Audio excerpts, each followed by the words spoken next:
Bonjour, vous regardez Tesla Geek. Le 1er octobre dernier, Tesla a discrètement et étonnamment publié une version mise à jour de son modèle Y. Il ne s'agit pas d'un rafraîchissement à part entière comme ce qui vient de se passer pour la Model 3, et pour cause, son bouclier avant et ses feux restent inchangés. Il n'y a pas les sièges ventilés ni l'écran multimédia pour les places arrière, mais il apporte des mises à jour de l'intérieur, de l'extérieur et même de nouvelles spécifications pour la version entrée de gamme, la propulsion. À ce jour, cette version modifiée est commandable exclusivement en Chine pour des livraisons en Chine, qui viennent d'ailleurs de débuter. Alors qu'en Europe, on a d'ailleurs pu le voir dans cette vidéo de livraison, le modèle Y millésime 2024 n'a clairement pas changé. Quelles sont ces nouveautés? Pourquoi ne sont-elles pas encore disponibles chez nous en Europe? Arriveront-elles chez nous en Europe? C'est de ces questions que je vous propose de discuter dans cette vidéo.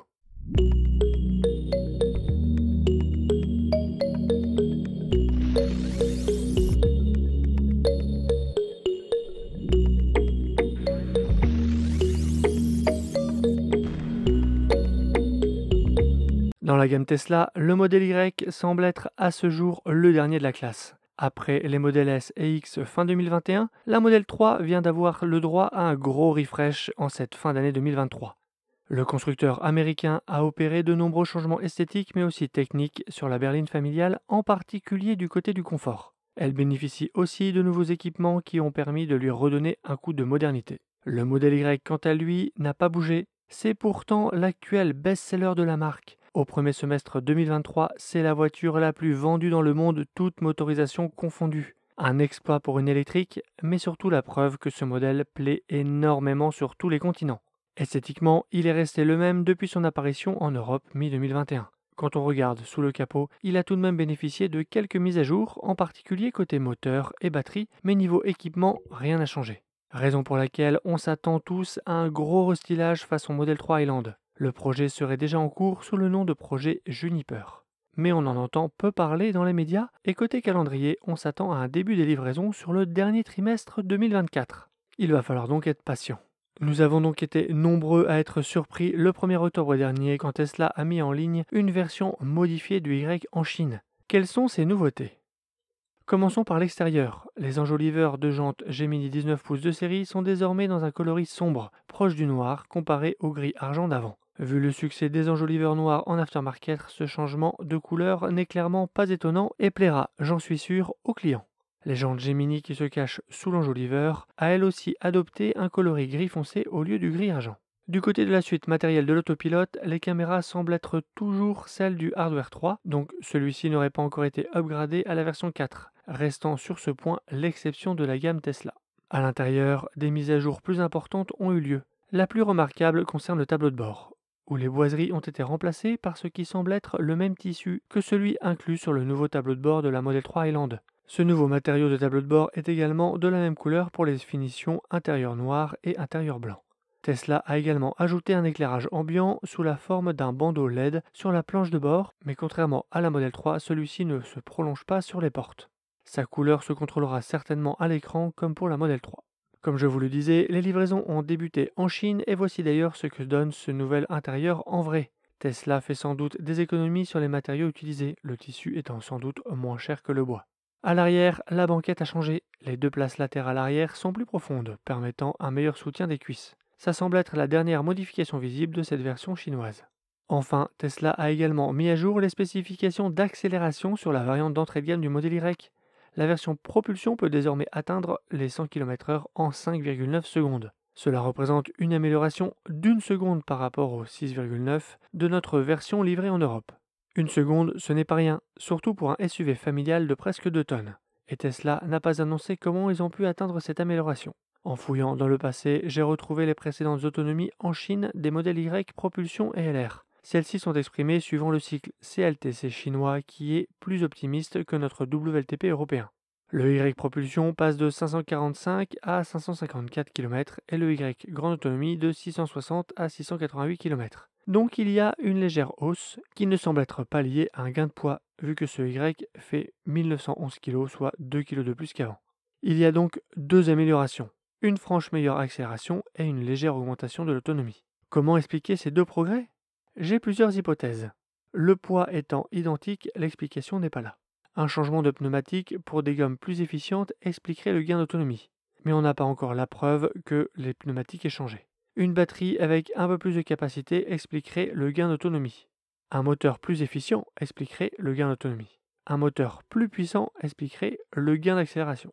Justement, on sait que Tesla équipe certains de ses modèles Y du moteur 3D6 de 235 kW au lieu du moteur 3D7 de 220 kW habituel. Avec l'arrêt de production de la Model 3 Performance, qui elle aussi était équipée du moteur 3D6 235 kW, peut-être que Tesla a décidé d'en faire profiter son Y Propulsion en plus de son Y Performance. Il faut bien faire quelque chose de ces moteurs. On sait que le modèle Y Propulsion chinois n'exploite pas la totalité de sa batterie CATL. Celle-ci a un buffer haut non utilisable afin de pouvoir proposer une autonomie identique avec le Y Propulsion berlinois dont la batterie BYD Blade est plus petite de 2 kWh. Ces spécifications identiques permettent à Tesla de livrer indifféremment la version chinoise ou la version berlinoise à ses clients en Europe. Le débridage d'1 kWh de la batterie CATL du chinois sur les 2 kWh qu'elle a en plus de la BYD du berlinois pourrait expliquer ce gain d'autonomie, en tout cas sur la version propulsion. Mais ce n'est pas tout de mettre un moteur plus puissant, il faut aussi réussir à l'alimenter avec la puissance de courant nécessaire pour en sortir son maximum de puissance et de couple. Et j'avais justement lu quelque chose de très intéressant à ce sujet, mais je n'arrive plus à remettre la main dessus pour vous montrer la source. Ça disait que la batterie BYD du Y propulsion allemand peut certes accepter un courant de recharge élevé plus longtemps par rapport à la batterie CATL du chinois, mais qu'en décharge, c'est-à-dire quand il faut fournir de l'électricité au moteur, la BYD a un pic de puissance inférieur à celui de la batterie chinoise. Si cela est vrai, alors le modèle Y propulsion berlinois ne pourrait pas fournir assez de courant au moteur pour lui permettre un 0 à 100 en 5 secondes 9. Et donc, les performances du Y propulsion en Europe resteraient inchangées, que celui-ci vienne de Berlin ou de Chine.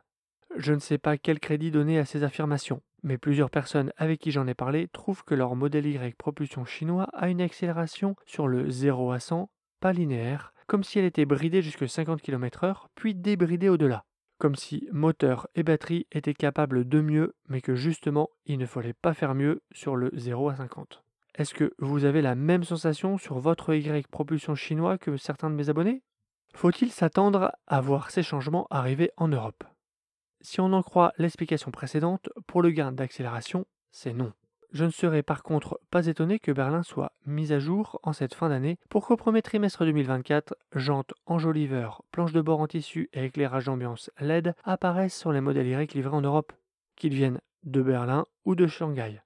Cependant, gardez une différence esthétique immédiatement identifiable tant à l'extérieur qu'à l'intérieur sur les productions de l'usine de Shanghai entre ce qui est livré en Europe et ce qui est livré en Chine aurait un avantage stratégique et concurrentiel pour nous en France. Le bonus écologique et son score environnemental. En effet, le décret indique que quand une version, dans notre cas le Y propulsion, est fabriquée dans plusieurs usines, l'empreinte carbone de la version, qui est à la base du calcul du score environnemental, est la moyenne de chaque empreinte carbone pondérée par le volume de production de chaque usine. Grâce aux estimations de Troy Teslike sur Twitter, on peut voir que l'usine de Shanghai en 2023 aura produit 632 000 modèles Y, contre 183 000 pour Berlin. Alors, dans ces chiffres, il y a les propulsions, mais aussi les long range et les perfs. Mais ça fait quand même 3,5 fois plus de production en Chine qu'en Europe, plombant d'autant la moyenne pondérée de l'empreinte carbone. Mais si les Y destinés au marché chinois pouvaient être sortis du lot grâce à des différences frappantes, alors on n'aurait plus que 156 000 Y berlinois comparés aux 111 000 Y chinois. Et là, le rapport s'inverse. Cette astuce donnerait une chance au Y de conserver son bonus passé le 15 décembre 2023. Est-ce que Tesla a cela en tête ? Est-ce que le marché français est si important pour la marque ? Est-ce qu'elle prépare ça en prévision d'une généralisation de ce type d'éco-score en Europe, visant à favoriser la production européenne ? On aurait bien envie d'y croire. Vous avez été nombreux à me questionner directement sur ce sujet du modèle Y. Je suppose que vous vous demandez si vous devez commander maintenant ou attendre un peu. Vous avez ici le résultat de ma réflexion à ce sujet. Sans savoir ce que Tesla va faire, si vous visez le modèle Y, je vous conseillerais de passer commande avant le 15 décembre pour sécuriser votre bonus. 5 000 €, ce n'est pas rien. Miser sur une éligibilité prolongée grâce à cette astuce ou à une autre, miser sur une baisse du prix pour compenser partiellement la perte du bonus, c'est prendre un risque. J'espère que cette vidéo aura répondu à vos attentes en vous donnant de quoi réfléchir. On sera amené à en reparler très bientôt, alors abonnez-vous pour ne pas rater mes prochaines vidéos. Jetez un œil à mon site teslageek.fr pour des bons plans, la checklist de livraison et une sélection d'accessoires pour Model 3 et Model Y. Et je vous dis à bientôt pour une prochaine vidéo. Si tu as aimé cette vidéo ou que tu veux soutenir la chaîne, mets un like. Tu peux t'abonner pour recevoir les notifications de mes prochaines vidéos et aider la chaîne à être mieux référencée. N'hésite pas à donner ton avis en commentaire. À bientôt!